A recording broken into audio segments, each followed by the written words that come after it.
Hello students, आज हम magnetic effect of electric current class 10th का एक बड़ा ही अच्छा चैप्टर स्टार्ट करने जा रहे हैं। इलेक्ट्रिक करंट के आपने हीटिंग इफ़ेक्ट और दूसरे इफ़ेक्ट प्रीवियस चैप्टर में देखे। अब हम इस चैप्टर में इलेक्ट्रिक करंट के मैग्नेटिक इफ़ेक्ट क्या होते हैं उनको बात करेंगे। मैग्नेटिक वर्ड आपके लिए बड़ा ही जाना पहचाना सा वर्ड है। ये मैग्नेट से बना है। मैग्नेट के बारे में आप सभी लोग बचपन से ही जानते हैं। मैग्नेटिक इफ़ेक्ट के बारे में सबसे पहले हमें जानकारी देने वाले कौन थे, तो जानिए। ये आपके सामने ये जो फ़ोटो नज़र आ रही है, इनको देख के आप यहाँ से अंदाज़ा लगाएं कि ये हैं हैंस क्रिश्चियन ओरस्टेड। ये फिजिक्स टीचर थे 18th सेंचुरी के, और एक्सीडेंटली, यहाँ पर देखिए एक वर्ड आ रहा है एक्सीडेंटली, ये कुछ एक्सपेरिमेंट कर रहे थे और इनसे एक्सीडेंटली एक बड़ा ही एक्सपेरिमेंट हो गया, जो कि एक क्रांतिकारी एक्सपेरिमेंट था। उस एक्सपेरिमेंट ने फिजिक्स की दुनिया को बदल के रख दिया। उस एक्सपेरिमेंट से फिजिक्स की एक नई ब्रांच की खोज हुई और उस ब्रांच को हम इलेक्ट्रोमैग्नेटिज़्म कहते हैं। इलेक्ट्रोमैग्नेटिज़्म यानी कि इलेक्ट्रिसिटी और मैग्नेटिज़्म का मेल होना। आइए हम इससे डिटेल में समझते हैं। इस इलेक्ट्रोमैग्नेटिज़्म के कारण ही आप टीवी, इंटरनेट, फाइबर, मोबाइल सब कुछ आज देख पा रहे हैं और कर पा रहे हैं, और हमारी टेक्नोलॉजी बड़ी ही एडवांस हो गई है। तो वो एक्सपेरिमेंट क्या था, आइए समझते हैं। लैब में ओरस्टेड ने एक वायर के अंदर जब करंट को फ्लो किया, तो वहाँ पर उनके लैब में रखी हुई मैग्नेटिक नीडल जो कि वहाँ पर पड़ी हुई थी, उसमें एक डिफ्लेक्शन आया। एक्सपेरिमेंट तो वो कुछ और कर रहे थे, लेकिन इस डिफ्लेक्शन को देख के वे आश्चर्यचकित हो गए। उनके लिए ये घटना एक बहुत ही अद्भुत घटना थी। इस एक्सपेरिमेंट को उन्होंने फिर बार बार करके देखा, तो वो जब जब करंट को फ्लो करते नीचे मैग्नेटिक नीडल में, वो एक डिफ्लेक्शन देखते। तो ये यहाँ से पता लगा, यहाँ से ज्ञात हुआ कि करंट फ्लो करने से मैग्नेटिक नीडल में डिफ्लेक्शन आना मतलब करंट फ्लो करने से मैग्नेटिक फील्ड बनना है, क्योंकि ये मैग्नेटिक नीडल सिर्फ मैग्नेटिक फील्ड में ही डिफ्लेक्ट होती थी। ये सिर्फ मैग्नेटिक फील्ड हो, वहाँ पर मैग्नेट हो, मैग्नेट के कारण ही डिफ्लेक्शन इसमें आता था। तो करंट वायर के कारण भी डिफ्लेक्शन इसमें आना इस बात का सबूत था कि जो वायर जिसमें करंट फ्लो हो रहा हो वो भी मैग्नेटिक फील्ड बनाने की ताकत रखती है। ये एक्सपेरिमेंट अपने आप में एक अद्भुत और आश्चर्यचकित करने वाली घटना थी, जिसने जन्म दिया इलेक्ट्रोमैग्नेटिज़्म को। यहाँ से फिजिक्स की एक नई ब्रांच स्टार्ट हुई। मैग्नेट के बारे में आप लोग जानते ही हैं, फिर भी हम थोड़ा सा डिस्कशन करते हैं। मैग्नेट के दो पोल्स होते हैं, एक नॉर्थ पोल और एक साउथ पोल। मैग्नेट से आप बचपन से ही खेलते आ रहे हैं। जिस मैग्नेटिक नीडल की मैंने ऊपर बात की, जो कि एक्सपेरिमेंट में यहाँ पर पड़ी हुई थी लैब में, उसे हम कैंपस कहते हैं। मैग्नेटिक कंपस क्या होता है, उसको आपने डेफिनेटली ज़िंदगी में कहीं ना कहीं कभी ना कभी ज़रूर देखा होगा। एक छोटा सा आपने सर्कुलर ग्लास का इंस्ट्रूमेंट देखा होगा जिसमें मैग्नेटिक नीडल लगी रहती है, और ये हमेशा हमें नॉर्थ डायरेक्शन को बताती है। इसके अंदर दो रेड और ब्लू कलर की नीडल्स होती हैं। रेड नीडल को हम नॉर्थ पोल बोलते हैं, क्योंकि मैग्नेट के दो पोल होते हैं, नॉर्थ और साउथ, और ब्लू को हम साउथ पोल बोलते हैं। नॉर्थ पोल हमेशा नॉर्थ ज्योग्राफिक यानी हमारे अर्थ की जो नॉर्थ डायरेक्शन है उसकी ओर बताता है। इसका इस तरह का शेप भी मैग्नेटिक कंपास का रहता है। मैग्नेटिक फील्ड की डायरेक्शन को बताने के लिए पुराने ज़माने से, एंशियंट टाइम से ही राजा महाराजा अपने रथों पे इसको लगा के रखते थे, ताकि वो जब भी बाहर निकलें तो उन्हें डायरेक्शंस का ज्ञान होता रहे कि वो सही डायरेक्शन में चल रहे हैं या कुछ गड़बड़ है।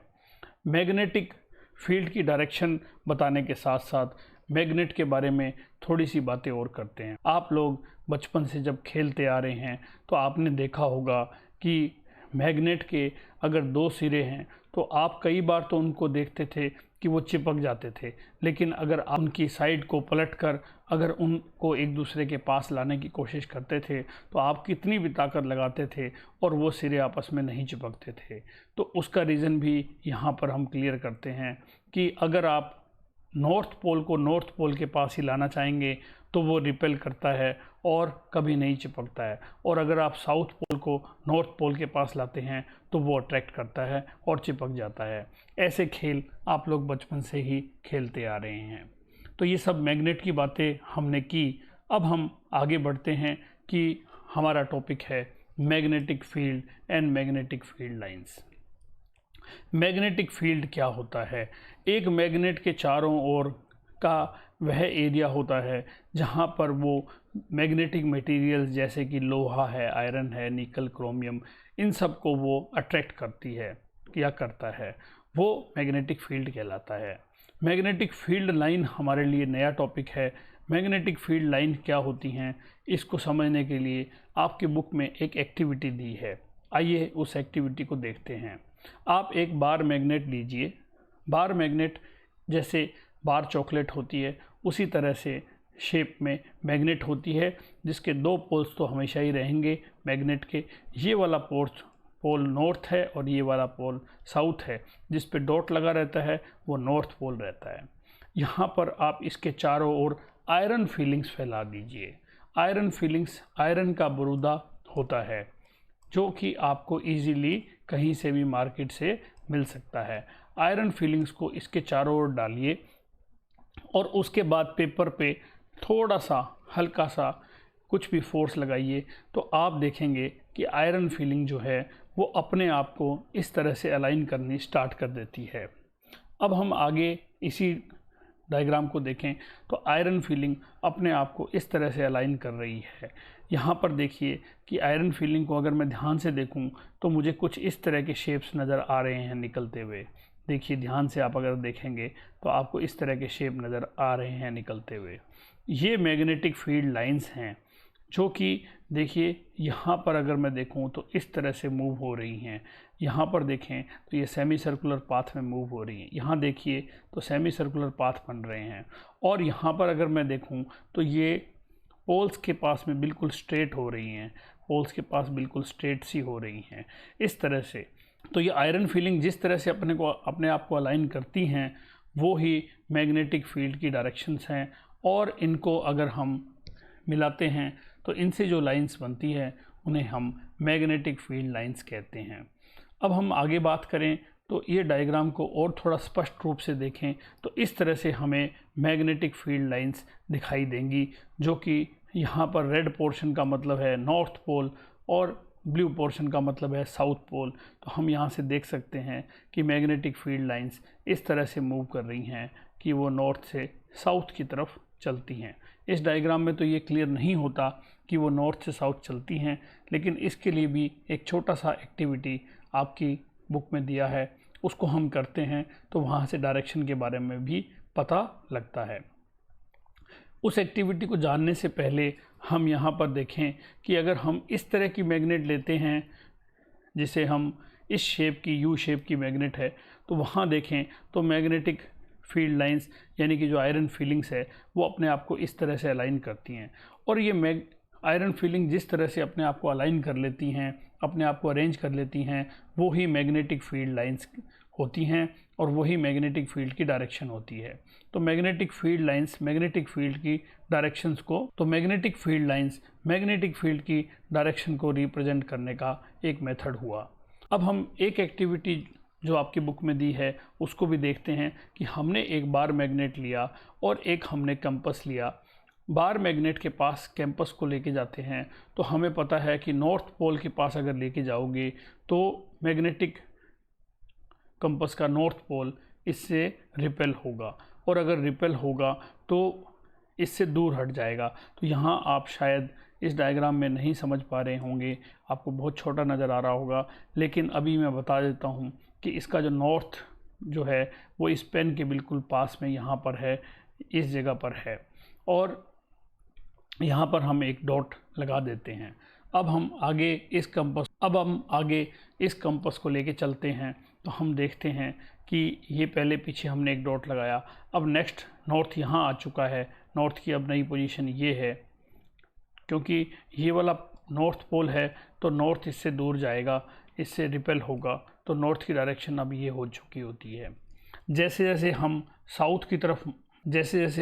साउथ की तरफ जाना चाहेंगे वैसे वैसे नॉर्थ अपनी डायरेक्शन साउथ की तरफ अलाइन करेगा, क्योंकि नॉर्थ साउथ से अट्रैक्ट होगा।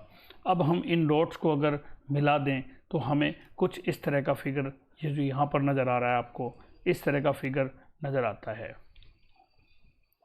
इसी तरह से हम और लाइंस भी बना सकते हैं।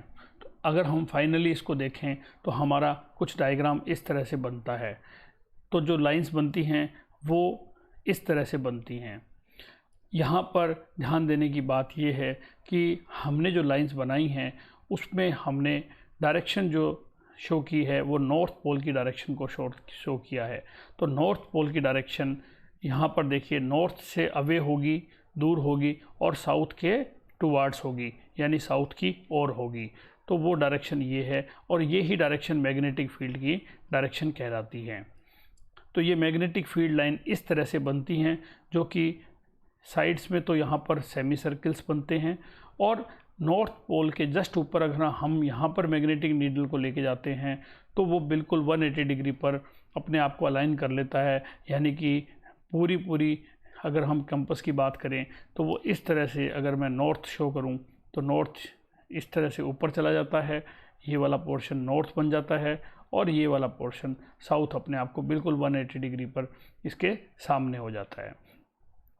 तो यहाँ पर मैग्नेटिक नीडल बिल्कुल स्ट्रेट हो जाती है, इसलिए यहाँ पर मैग्नेटिक फील्ड लाइंस भी स्ट्रेट ही बनती हैं। अब हम बात करें मैग्नेटिक फील्ड लाइंस की प्रॉपर्टी की। तो ये तो हुई मैग्नेटिक फील्ड लाइंस, जो कि हम किस तरह से बनाते हैं यहाँ पर हमने सीख लिया है। अब हम मैग्नेटिक फील्ड लाइंस की प्रॉपर्टीज़ को सीखते हैं। मैग्नेटिक फील्ड लाइन एक दूसरे को कभी क्रॉस नहीं करती, इंटरसेक्ट नहीं करती, काटती नहीं है। क्यों नहीं काटती? क्योंकि अगर काटेंगी, मान लीजिए काटेंगी, तो वहाँ पर मैग्नेटिक नीडल रखने पर नॉर्थ क्या इस तरफ जाएगा या नॉर्थ इस तरफ जाएगा? तो नॉर्थ दो डायरेक्शन में तो जा नहीं सकता, नॉर्थ तो एक ही डायरेक्शन में चल रहा था, आपने प्रैक्टिकल में देखा। तो इसका मतलब ये कभी इंटरसेक्ट भी नहीं कर सकती। इंटरसेक्ट करने का मतलब एक और भी समझें आप, इंटरसेक्ट करने का मतलब मैग्नेटिक फील्ड की डायरेक्शन दो होगी। जैसे मान लीजिए यहाँ पर आपसे कोई पूछे मैग्नेटिक फील्ड की डायरेक्शन क्या है, तो अगर आप इससे देखें, यहाँ पर एक टेंजेंट ड्रॉ करें, टेंजेंट का मतलब इस तरह से बिल्कुल इससे टेंजेंट ड्रॉ करें, तो ये मैग्नेटिक फील्ड की डायरेक्शन बता रहा है, मैग्नेटिक फील्ड की डायरेक्शन को बता रहा है। कहीं पर भी आप टेंजेंट, जैसे यहाँ पर अगर देखें तो यही डायरेक्शन मैग्नेटिक फील्ड की है, बिल्कुल स्ट्रेट। यहाँ पर अगर आप देखें तो आप टेंजेंट खींचेंगे तो इस तरह से आएगी नीचे की तरफ, तो ये मैग्नेटिक फील्ड की डायरेक्शन है। तो मैग्नेटिक फील्ड की दो डायरेक्शन भी नहीं हो सकती। अगर इंटरसेक्ट करेगा तो वहाँ पर दो मैग्नेटिक फील्ड बनने के, एक मैग्नेटिक फील्ड की डायरेक्शन देखिए ये होगी, और मैं अगर दूसरा पेन लूँ, एक मैग्नेटिक फील्ड की डायरेक्शन ये होगी। अगर इंटरसेक्ट करती हैं तो देखिए यहाँ पर अगर इस पॉइंट पर मैग्नेटिक फील्ड की डायरेक्शन कोई पूछे तो टेंजेंट खींचो तो एक टेंजेंट इधर बनती है और एक टेंजेंट इधर बनती है, तो दो मैग्नेटिक फील्ड की डायरेक्शन एक ही पॉइंट पर हो रही है, जो कि पॉसिबल नहीं है। इस कारण भी हम लिख सकते हैं कि वो एक दूसरे को कभी भी क्रॉस नहीं करती, इंटरसेक्ट नहीं करती। सेकंड प्रॉपर्टी, हमेशा नॉर्थ से साउथ की तरफ चलती हैं। अगर हम मैग्नेट के बाहर बात करें तो ये हमेशा नॉर्थ से साउथ की ओर चलती हैं। और अगर हम मैग्नेट के अंदर बात करें तो देखिए आपको यहाँ स्ट्रेट लाइन नज़र आ रही हैं, तो ये साउथ से नॉर्थ चलती हैं। मैग्नेट के अंदर साउथ से नॉर्थ चलती हैं और मैग्नेट के बाहर नॉर्थ से साउथ चलती हैं। और थर्ड बात करें तो ये कंटिन्यूस होती हैं। ये कैसी होती हैं? कंटिन्यूस होती हैं, यानी कि ये बीच में टूटती नहीं है, बीच में ब्रेक नहीं आता है, और ये क्लोज्ड लूप बनाती हैं। अगर मैं एक प्रॉपर्टी यहाँ पर फोर्थ लिखना चाहूँ तो मैं लिखूँगा कि ये क्लोज्ड लूप बनाती हैं। अब ये बात करें कि क्लोज्ड लूप क्या होता है। क्लोज्ड लूप का मतलब, अगर आप कहीं से चल गए और उसी पॉइंट पर वापस आ जाएं, आप यहाँ से चले थे ए पॉइंट से, और अगर ए पॉइंट पर ही आप घूम के वापस आते हैं तो इसे बोलते हैं क्लोज्ड लूप।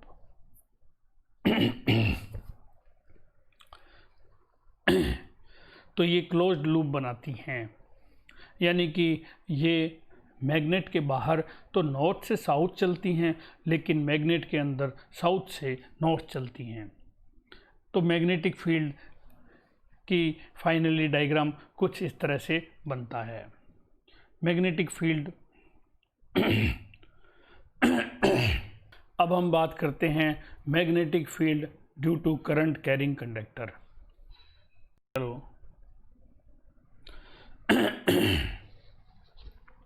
अब हम बात करते हैं magnetic field due to current carrying conductor. हमने जैसे ओरेस्टेड एक्सपेरिमेंट में देखा कि अगर एक वायर में आप करंट फ्लो करते हैं तो इसके नीचे रखी हुई मैग्नेटिक नीडल जो है वो अपने आप को डिफ्लेक्ट कर लेती है। इसका मतलब क्या हुआ? इसका मतलब ये हुआ कि इस वायर ने अपने चारों ओर कोई ना कोई मैग्नेटिक फील्ड बनाया होगा, कोई ना कोई इसके चारों ओर मैग्नेटिक फील्ड बना होगा, जिस मैग्नेटिक फील्ड ने इस निडल के ऊपर कोई फोर्स लगाया होगा और ये निडल डिफ्लेक्ट हुई होगी। इसे हम अभी डिटेल में पढ़ने वाले हैं। यहाँ पर देखिए एक छोटा सा एक्सपेरिमेंट सामने दिख रहा है कि अगर आप बैटरी से कनेक्ट करके और इस वायर में साउथ से नॉर्थ की तरफ करंट को फ्लो करते हैं, आप अपने रूम में साउथ डायरेक्शन को देखिए और अपने रूम में नॉर्थ को देखिए। आप एक साउथ से नॉर्थ की तरफ एक वायर मान लीजिए कि आपके रूम में एक वायर साउथ से नॉर्थ की तरफ चल रही है, ऐसा आप अज्यूम कीजिए।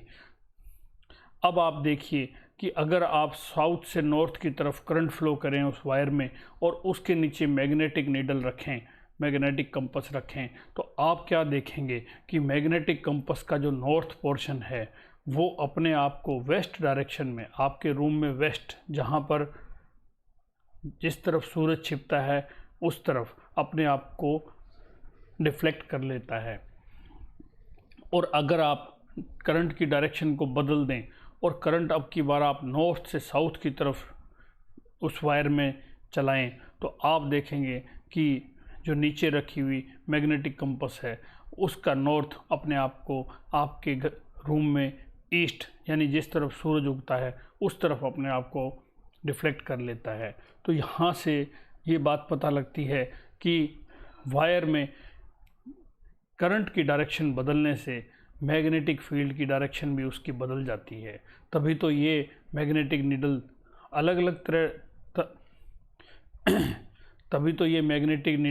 अलग अलग दिशाओं में डिफ्लेक्ट हुई होगी। ओके, तो यहाँ से हमें इसे याद रखने के लिए एक छोटा सा हम नियम बनाते हैं SNOW, यानी कि अगर आप साउथ से नॉर्थ की तरफ करंट को फ्लो करेंगे तो मैग्नेटिक नीडल का नॉर्थ अपने आप को वेस्ट में अलाइन कर लेगा। मैं दोबारा बताता हूँ कि साउथ से अगर नॉर्थ की तरफ करंट बह रही हो तो मैग्नेटिक नीडल का नॉर्थ अपने आप को वेस्ट डायरेक्शन में ले जाता है। इसे स्नो का नियम बोलते हैं।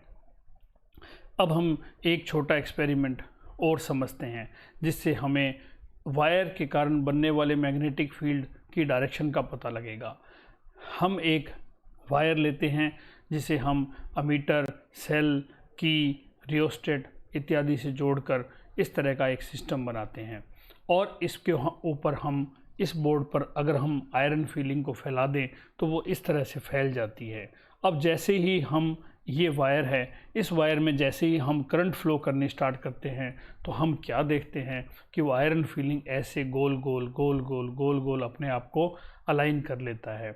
इसका मतलब इस आयरन फीलिंग पे लगने वाला जो फोर्स है वो ऐसा सर्कुलर होना चाहिए, और अगर फोर्स सर्कुलर है तो इसका मतलब मैग्नेटिक फील्ड की डायरेक्शन भी कैसी होनी चाहिए, सर्कुलर होनी चाहिए। तो यहाँ से हम एक रिजल्ट पे आते हैं कि किसी भी वायर में करंट फ्लो करने पर उसमें मैग्नेटिक फील्ड जो डेवलप होता है, ये मैग्नेटिक फील्ड ही तो था जिसने उस पर फोर्स लगा के इस आयरन फीलिंग को ऐसा गोल गोल कर दिया।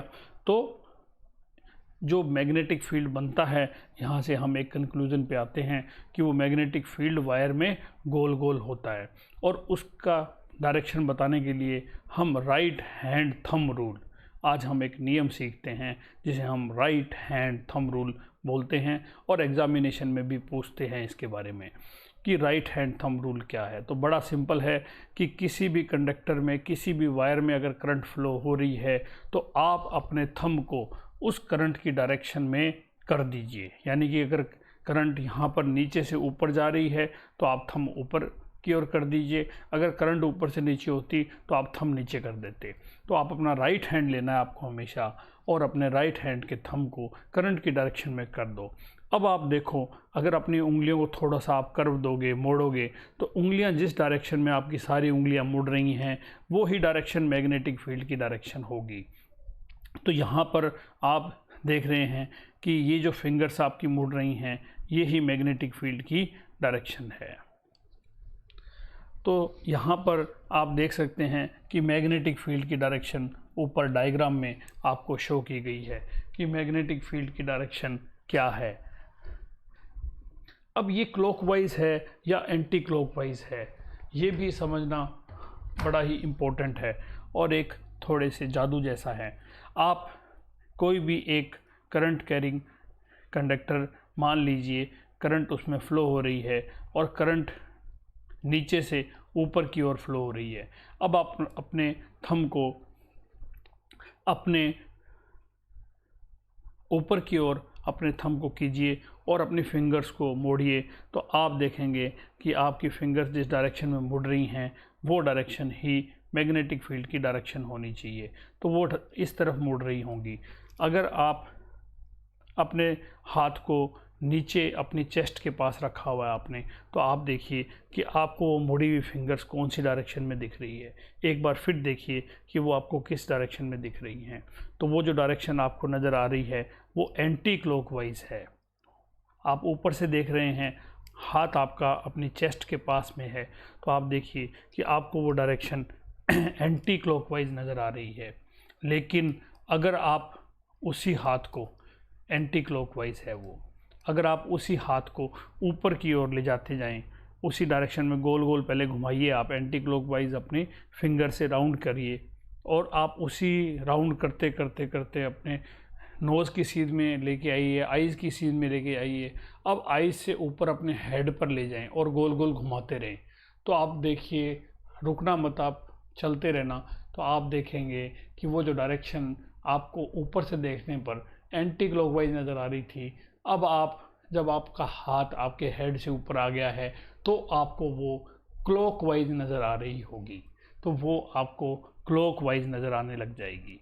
जब आप ऊपर से देखते हैं, आपकी आइज़ यहाँ थी, आपकी आइज़ जब ऊपर थी तो ये डायरेक्शन क्लॉकवाइज नज़र आ रही है। लेकिन जैसे ही ये आपकी आइज़ से ऊपर की ओर चला जाता है तो आप जब देखते हैं इसको तो ये एंटी क्लॉकवाइज नज़र आता है।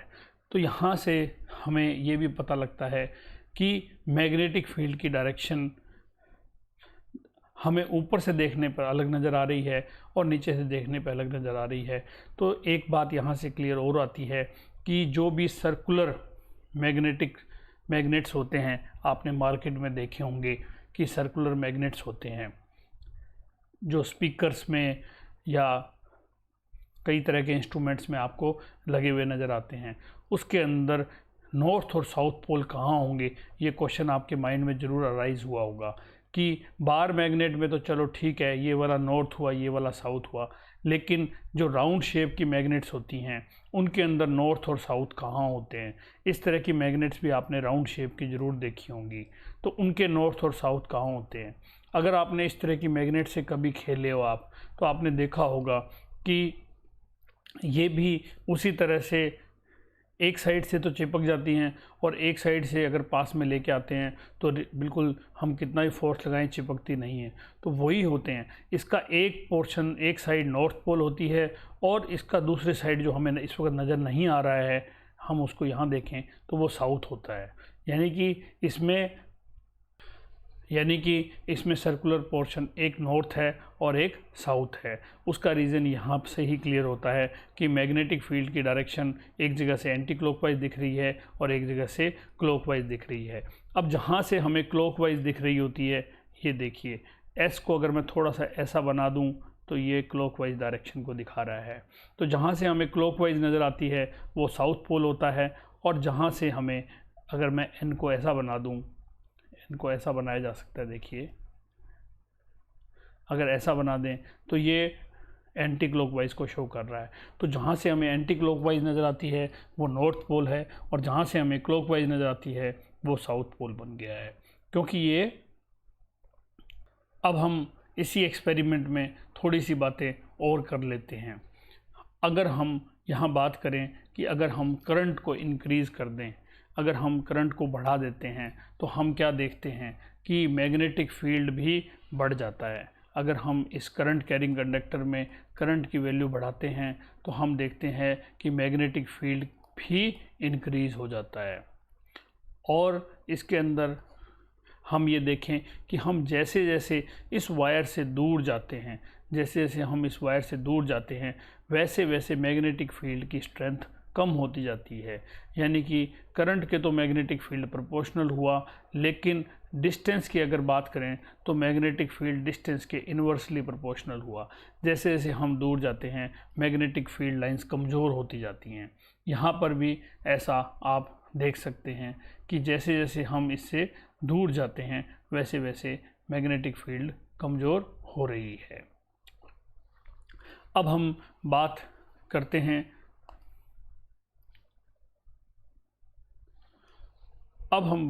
हैं सर्कुलर लूप की। सर्कुलर लूप क्या होता है? सर्कुलर लूप आपने देखा होगा कि अगर इस तरह से कोई सर्किल है और इसके अंदर हमने एक कंडक्टर को इस सर्किल के अंदर इस तरह से राउंड में लपेट दिया और उसमें हम करंट फ्लो करते हैं तो इसे हम सर्कुलर लूप कहते हैं। सर्कुलर लूप के अंदर भी क्या मैग्नेटिक फील्ड बनता है? तो आंसर है हाँ, बनता है।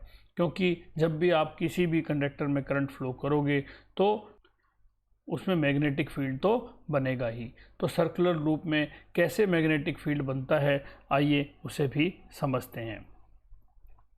देखिए यहाँ पर आपको एक एक्टिविटी जो आपकी बुक में दी है वो हम परफॉर्म करते हैं। उसके लिए हम एक शीट लेते हैं, कार्डबोर्ड की भी ले सकते हैं, ट्रांसपेरेंट शीट भी ले सकते हैं। ये हमने शीट ली और इसके अंदर हम यहाँ पर 2 होल्स निकालते हैं और इसके चारों तरफ हम यहाँ पर 4 होल्स निकालते हैं ताकि इसका स्टैंड बन सके। अब हम इसके अंदर यहाँ पर एक वायर को इस तरह से राउंड शेप के अंदर, गोल शेप के अंदर लपेट देते हैं और इसके जो 4 हमने साइड में होल्स निकाले थे उन पे स्टैंड्स बना देते हैं। अब ये एक बेड शेप आपको नज़र आ रहा है, लगभग वैसा शेप बन जाता है। इसमें अब हम आयरन फीलिंग्स को अगर फैला दें तो आयरन फीलिंग इस तरह से फैल जाती है। यहाँ पर जो मैंने पिंक से आपको शो किया है ये सब आयरन फीलिंग्स ही है जो कि ऊपर की ओर फैली हुई हैं। अब हम आगे देखें, हम जैसे ही इसमें करंट फ्लो करते हैं तो ये आयरन फीलिंग अपने आप को अलाइन कर लेती हैं। और कैसे अलाइन कर रही हैं, इस डायग्राम को ध्यान से देखिए तो आपको पता लगेगा कि ये सर्कुलर अलाइन कर रखा है, इसने इस तरह से सर्किल्स में अलाइन कर रखा है। तो यहाँ पर गोल गोल अपने आप को ये अलाइन करती हैं। तो इसका मतलब यहाँ पर जो मैग्नेटिक फील्ड है, अलाइन करने का मतलब मैग्नेटिक फील्ड, क्योंकि मैग्नेटिक फील्ड ही फोर्स लगा के इस आयरन फीलिंग्स को इस पोजीशन में लेके आया होगा या लाता ही है। तो ये इस तरह से, यानी कि अगर एक सर्कुलर लूप की बात करें तो उसके चारों ओर भी इस तरह से राउंड्स बनते हैं। इन्हें हम कोसेंट्रिक सर्किल्स बोलते हैं। कोसेंट्रिक यानी जिनका सेंटर एक ही हो।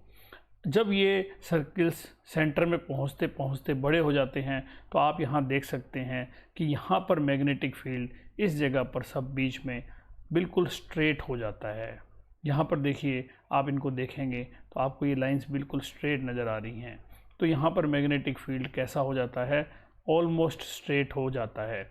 तो अगर हम अब सर्कुलर कॉइल की बात करें कि इसमें मैग्नेटिक फील्ड कैसा बनता है, तो ये एक्टिविटी हमें बताती है कि वो सेंटर में तो कैसा होगा, ऐसा स्ट्रेट हमें मैग्नेटिक फील्ड लगभग मिलेगा। और साइड्स में अगर हम कहीं भी वायर के पास बात करेंगे तो इस तरह से हमें सर्किल्स मिलने वाले हैं। और ये जैसे ही हम दूर जा रहे हैं, देखिए ये सर्किल्स जो हैं इनका डिस्टेंस जो है वो इंक्रीज़ हो रहा है। इसका मतलब यहाँ पर मैग्नेटिक फील्ड कमज़ोर हो रही है। मैग्नेटिक फील्ड लाइंस के बारे में आपको मैं बता दूं कि जब जितनी मैग्नेटिक फील्ड लाइंस पास होती हैं उतना ही मैग्नेटिक फील्ड स्ट्रॉन्ग होता है, और जितनी मैग्नेटिक फील्ड लाइंस दूर होती हैं उतना ही मैग्नेटिक फील्ड कमज़ोर होता है। तो आपको मैग्नेटिक फील्ड की स्ट्रेंथ के बारे में कभी पूछा जाए तो अगर मैग्नेटिक फील्ड लाइंस कहीं भी आपको क्लोज बनी हो, मान लीजिए इस तरह से बनी हो और एक इस तरह से डायग्राम बना हो मान लो, तो आप बता सकते हैं कि ये वाली मैग्नेटिक फील्ड लाइन की स्ट्रेंथ ज़्यादा है और इसकी स्ट्रेंथ सेकंड वाले की कम है, यानी कि स्ट्रेंथ माने ताकत। तो ये इस तरह से सर्कुलर लूप के अंदर मैग्नेटिक फील्ड लाइंस बनती है। और ये सर्किल्स क्या हर जगह बनते हैं? तो आंसर है हाँ जी, हर जगह बनते हैं। यहाँ पर भी सर्किल बनेगा, यहाँ पर भी सर्किल बनेगा, हर जगह पर वायर के पूरी जगह पर सर्कुलर इस तरह से मैग्नेटिक फील्ड लाइंस बनती हैं। और ये सर्किल जब सेंटर में पहुँचेंगे तो बड़े होते होते ये कैसे हो जाएंगे? स्ट्रेट हो जाएंगे, जो कि हमने इस डायग्राम में समझ लिया है। ये सर्किल हर जगह पर बनते हैं, छोटे छोटे सर्किल हर जगह बनेंगे। लेकिन सिर्फ हमें यहाँ नीचे क्यों नज़र आ रहे हैं? क्योंकि ये वर्टिकल है, वायर कैसी है? वर्टिकल प्लेन में है। यानी इस डायग्राम में देखिए आपको क्लियर होगा कि ये वायर वर्टिकल प्लेन में है, तो हमें सिर्फ सर्किल यहीं पर नज़र आएंगे क्योंकि यहीं पर आयरन फीलिंग है। यहाँ हवा में तो आयरन फीलिंग है नहीं और नीचे भी आयरन फीलिंग नहीं है। अगर होती तो सर्किल्स यहाँ पर भी आयरन फीलिंग बनाती, यहाँ पर भी बनाती। हर जगह पर सर्कुलर मैग्नेटिक फील्ड बनते, जो कि सेंटर में जाते जाते सर्किल बड़े होते होते स्ट्रेट हो जाते। अब हम बात कर लेते हैं कि ये जो मैग्नेटिक फील्ड बनता है इसकी डायरेक्शन देखने के लिए क्या कोई नियम है? तो हमने जो राइट हैंड थंब रूल किया था उसी रूल में अगर हम अब की बार अपनी जो कर्व फिंगर्स हैं उससे हम करंट को शो करें, यानी कि इससे हम कर्व फिंगर्स को करंट की डायरेक्शन में, देखिए यहाँ पर कर रखा है, मान लीजिए करंट इस तरफ बह रही है, तो हमने अपनी फिंगर्स को अगर करंट की डायरेक्शन में किया तो अब की बार जो हमारा थंब है वो मैग्नेटिक फील्ड बताएगा। पिछली बार थंब हमें करंट बता रहा था, अब की बार हमें थंब मैग्नेटिक फील्ड बताएगा। और पिछली बार मुड़ी हुई फिंगर्स हमें मैग्नेटिक फील्ड बता रही थी, अब की बार हमने मुड़ी हुई फिंगर्स को करंट की डायरेक्शन में रखा है। तो हम राइट हैंड कर्ल रूल का ही यूज़ करके और यहाँ पर भी मैग्नेटिक फील्ड की डायरेक्शन को निकाल सकते हैं।